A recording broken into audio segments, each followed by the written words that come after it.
Okay, it's on. How's the hair look? It looks good. Looks good? Okay. Well, hey, this is Bruce Latch at Timeless Arts Refinishing in Grand Rapids, Michigan, 616-453-8309. Find us on the World Wide Web at www.timelessartgr.com. Well, hey, today we're going to be working on, well, there's 3 different radios I'm going to be filming today, but right now we're going to be working on this old Zenith. It's a 12S 471. And the reason I'm looking over there is because I'm reading the model number. I don't know all these radios by name and by model. So it's a Zenith 12S 471. Very pretty. It's a very nice radio. This radio came from Texas to Kim Heron. He's out in Marne. Kim is a radio restorator as far as the chassis go. So anytime Kim has a radio that's going to be that the customer wants to have refinished, Kim has the radio shipped over here to me. But Kim does all the chassis work. Kim Heron out of Marne, Michigan.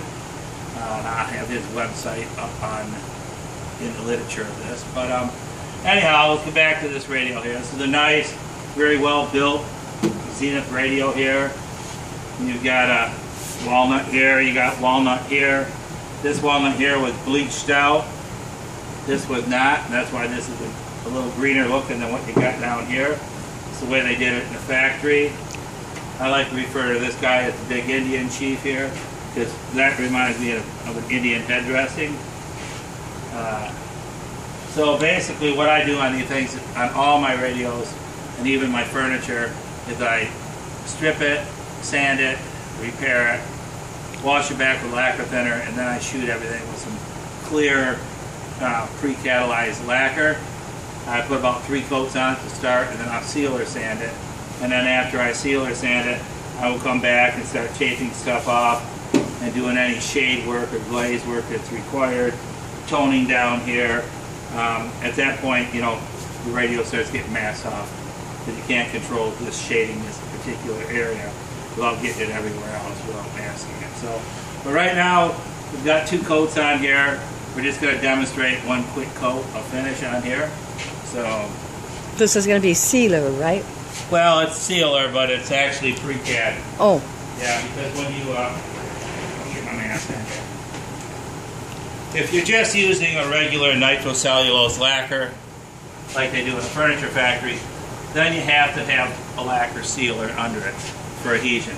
But if you're using the pre-catalyzed finish, you do not have to have a sealer under it. A pre-catalyzed whites down and etches, and it's kind of meant just to be a 1-step finish. They do make a sealer that you can put under it, but it really doesn't require any. So why buy it and put it on when you don't really need it? So anyhow, here we go. But yes, I would refer to this as sealing it up. Okay.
Okay, why spray the inside of the cabinet, you're saying to yourself?